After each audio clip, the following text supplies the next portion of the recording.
साथियों, राज्यसभा में एक प्रश्न पूछा गया है और ये प्रश्न पूछा गया है ओवर टाइम भत्ते को लेके। यहाँ साथियों, एक्स्ट्रा टाइम अलाउंस, जैसे आप ओटी अलाउंस कह सकते हो, ओवर टाइम। सबसे बड़ी बात है कि आजकल हर विभाग में कर्मचारियों से ओवर टाइम लिया जाता है, वर्क एक्स्ट्रा कार्य लिया जाता है। अब प्राइवेट कंपनियों में तो साथियों इसका ओटी मिलता है। ओवर टाइम अगर आप कार्य करोगे तो आपको डबल पैसा मिलता है। लेकिन यही कार्य जब सरकारी कर्मचारी करते हैं तो उनको क्या मिलता है? कुछ भी नहीं। तो ऐसे में साथियों, राज्यसभा में एक प्रश्न पूछा गया है सरकार से, और यह प्रश्न पूछा गया है ओवर टाइम भत्ते के लिए कि कर्मचारियों को ओवर टाइम भत्ता मिलना चाहिए या नहीं मिलना चाहिए। अगर आप देते हो तो कहाँ देते हो, क्या है उसका प्रोसीजर। तो आज मैं आपको साथियों इस वीडियो में पूरी जानकारी देने जा रहा हूँ, इसलिए वीडियो को लास्ट तक देखिएगा। या साथियों, और सही और सटीक जानकारी के लिए आप हमारे चैनल को साथियों सब्सक्राइब जरूर कीजिए। यहाँ पर आपको सही और सटीक जानकारी मिलेगी। और ओवर टाइम भत्ता किन किन लोगों को सबसे ज़्यादा ज़रूरत है, देखिएगा। मुझे लग रहा है कि ओवर टाइम भत्ता का सबसे ज़्यादा इस्तेमाल, सबसे ज़्यादा ज़रूरत है वो पुलिस विभाग को। या साथियों, पुलिस डिपार्टमेंट, इसके साथियों 24 घंटे की नौकरी होती है, तो ऐसे में सरकार उनको ओवर टाइम भत्ता उन्हें देना चाहिए। भले ही साथियों उनको 13 महीने का वेतन मिलता है, तो 13 महीने का अगर हम वेतन देख लें, कायदा तो कहता है कि भैया 24 महीने का वेतन मिलना चाहिए उन्हें। भाई दिन रात वो काम करते हैं, छुट्टियां भी नहीं ले पाते बेचारे, तो 13 महीने का वेतन देते हैं। तो अगर देखा जाए तो थोड़ा बहुत पैसा बना महीने में अगर बांट दिया जाए। और चूंकि पुलिस वालों का बेसिक पे बहुत ज़्यादा होता भी नहीं है। अच्छा, स्वास्थ्य विभाग वाले ले लीजिए, स्वास्थ्य विभाग वालों को साथियों ओवर टाइम ले लिया जाता है, कार जम के, जब चाहे तब छुट्टियां निरस्त कर दी जाती हैं। आर्मी में ले लीजिए, आर्मी में भी साथियों ओवर टाइम लिया जाता है। तो ऐसे में इन लोगों को भी ओटी अलाउंस मिलना चाहिए। उसके बाद साथियों कौन कौन, रेलवे वाले हो गए, रेलवे में भी ओवर टाइम काफ़ी ले लिया जाता है, कार्य ये करो वो करो, ठीक है। इसमें भी इनको फ़ायदा होना चाहिए रेलवे वालों को। और CAPF हो गए, सेंट्रल आर्म पुलिस फोर्स, वो तो ओवर टाइम में ही करते रहते हैं पूरे दिन। भाई अगर किसी नेता की सिक्योरिटी कर रहे हैं तो भाई पूरा दिन उनका उसी में अटके रहते हैं। या कोई कांड हो गया हो, इलेक्शन का कार्य हो रहा हो, क्योंकि इनका तो हमेशा ड्यूटी रहती है CAPF वालों को, 24 घंटे की नौकरी मान लीजिए, तो ओवर टाइम भत्ता इनको मिलना चाहिए। तो साथियों, राज्यसभा में क्या जवाब आया इस वीडियो में आपको बताऊंगा, इसलिए वीडियो पूरा देखिएगा। और भी कोई डिपार्टमेंट इसमें आ सकते हैं जो ओवर टाइम करते हो, मुझे कमेंट सेक्शन में जो बताइएगा। क्योंकि पूछा गया है, सभी के लिए पूछा गया है, तो और भी कोई रह गया हो तो मुझे कमेंट सेक्शन में बता दीजिए कि ये डिपार्टमेंट और सर आना चाहिए, इसमें भी हम लोग ओवर टाइम करते हैं। चलेगा साथियों, देखिएगा।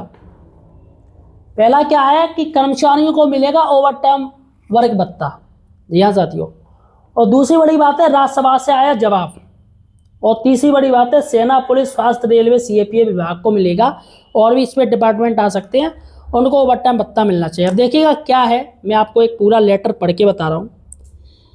देखिएगा, ये लेटर है साथियों भारत सरकार का है, और ये 5/8/2026 का है, 5 तारीख, यही 5 अगस्त, जिसे मजदूरी सहायता 2019 के तहत ओवर टाइम भत्ते की बात की गई। मजदूरी सहायता, चूँकि सरकार मजदूरी मान के चलती है एक ओर से, तो श्री राधा कृष्णन ने ये सीधे सीधे उन्होंने प्रधानमंत्री से प्रश्न पूछ लिया। क्या प्रधानमंत्री यह बताने की कृपा करेंगे, इनके 3 प्रश्न हैं। काखा, क्या 21 नवंबर 2025 से लागू मजदूर संहिता 2019 की धारा 14 के तहत निर्धारित दर के अनुसार, अर्थात मजदूरी की सामान्य दर से कम दोगुनी दर पर अराजपत्रित केंद्रीय सरकार के कर्मचारियों को दिए जाने वाले ओवर टाइम भत्ते की गणना की जाती है, और यदि हाँ तो तत्संगी ब्यौरा क्या है, और यदि नहीं तो इसका क्या कारण है, ठीक है।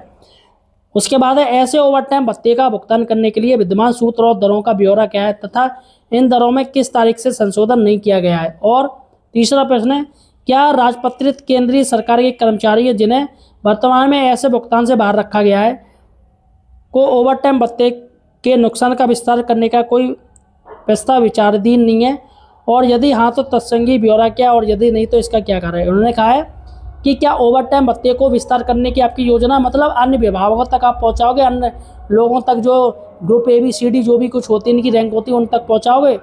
तो देखिएगा साथियों, उत्तर क्या है।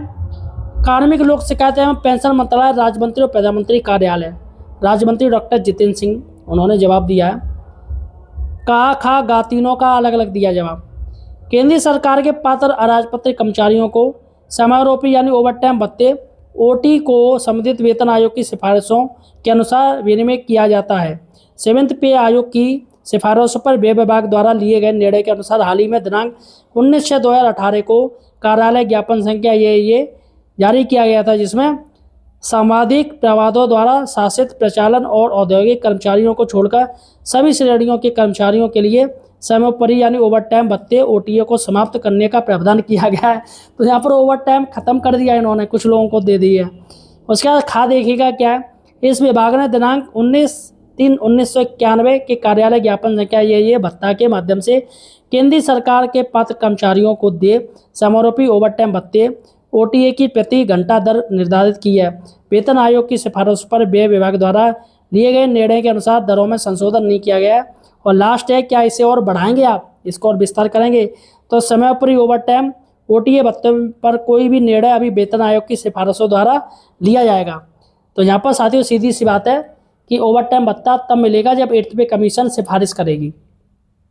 तो फिलहाल साथियों ये भत्ता है साथियों, और मुझे लग रहा है कि ये भत्ता निश्चित ही मिलना चाहिए और सभी विभाग को मिलना चाहिए। अब बताइए साथियों, इतना कार्य होता है, पुलिस विभाग जैसा मैंने आपको बताया कितना वर्क करते हैं, पूरे पूरे दिन लगे रहते हैं, छुट्टियां तक कैंसिल हो जाती हैं।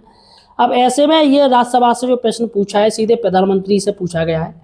तो ऐसे में सरकार ने पहले कह दिया कि पहले कुछ विभाग, पहले ज़्यादातर विभागों को देते थे ये, फिर उन्होंने भाई साहब हटा दिए, सिर्फ 2 लोगों को अब दे रहे, 2 जो रैंकिंग वाले हैं, रैंक के अधिकारी, उनको दिया जा रहा है। और बाकी का साथियों अगर देखा जाए तो बाकी का इन्होंने ओवर टाइम भत्ता ख़त्म कर दिया, मतलब देना नहीं है। और इसके साथ ही इन्होंने कहा है कि भत्ते का विस्तार अभी फ़िलहाल 8th पे कमीशन की टीम अगर करेगी तो कुछ सोचा जाएगा। तो 8th पे कमीशन की टीम क्या सच में भत्ते का विस्तार करेगी? तो मैं कहूँ यस। 8th पे कमीशन टीम साथियों अभी मेमोरेंडम ले रही है, सभी से ले रही है। फिर 8th पे कमीशन टीम स्थलीय निरीक्षण करेगी, मतलब रेल ट्रेन में बैठेगी, ट्रेन देखेगी कैसी क्या दिक्कतों का सामना पड़ रहा है, और जो लोको पायलट उनकी स्थिति देखेगी, और जो ग्रुप डी वाले आते हैं उनको देखेगी इनका कितना लोड है। फिर डिफेंस में जाएगी, आर्मी वालों को देखेगी कि भैया इनका हाई रिस्क कैसा है, कहाँ कहाँ कितनी ऊंची ऊंची नौकरी कर रहे हैं। फिर स्वास्थ्य विभाग में जाएगी, वहाँ देखेगी कैसी क्या स्थिति में डॉक्टर लगे पड़े हैं, सरकारी कर्मचारी ये स्वास्थ्य विभाग वाले लगे पड़े हैं, कितना कितना वर्कलोड है। फिर टीचर्स की देखेगी, तो सभी का साथियों देखेगी। यहाँ तक मुझे लग रहा है कि सरकार पुलिस विभाग में जाके देखेगी इनकी क्या स्थिति है, कितना वर्कलोड रहता है। तो सभी डिपार्टमेंट में जाके देखेगी, वहाँ औचक निरीक्षण करेगी। फिर साथियों एक रिपोर्ट तैयार की जाएगी कि इनको भैया इतना मिलना चाहिए, इतना एक्स्ट्रा अलाउंस ये मिलना चाहिए, एक्स्ट्रा अलाउंस इनका वो होना चाहिए, ये होना चाहिए, वो होना चाहिए। तो सारी रिपोर्ट साथियों फिर सरकार को सौंपेगी। अब ऐसे में या तो आप एक टाइम पास कर लीजिए कि सरकार अभी वही टाइम पास कर रही है। मैंने आज तक इतने कमीशन लागू हो गए, 7th पे तक कमीशन लागू हो गए, लेकिन ये ड्रामा नहीं होता था कि भैया मेमोरेंडम लिए जा रहे हैं, ऑनलाइन भी ले रहे हैं, फिर ऑफलाइन भी ले रहे हैं, फिर मीटिंगें रख रहे हैं, उसमें भी मेमोरेंडम लिए जा रहे हैं। अब स्थलीय निरीक्षण किया जाएगा, स्थलीय निरीक्षण में अभी फिर से मांग पत्र लिए जाएंगे। मतलब एक इंसान 10-10, 20-20 मांग पत्र दे रहा है, फोटो कॉपी उसने करा के धर ली है, भाई पता है फिर से यही मांगेगा तो लो लो लो लो लो। भाई एक बंदा एक संगठन 20-20 फोटो कॉपी दे रहा है और वही खूब फोटो कॉपी दे रहा है, वही उनकी मांग है। फिर भी साथियों सरकार और बताओ क्या चाहिए, और बताओ क्या चाहिए। तो फिलहाल साथियों आपका क्या कहना है, क्या ओवर टाइम भत्ता अलाउंस मिलना चाहिए या नहीं मिलना चाहिए सभी को? मुझे कमेंट सेक्शन में ज़रूर बताइए। धन्यवाद साथियों।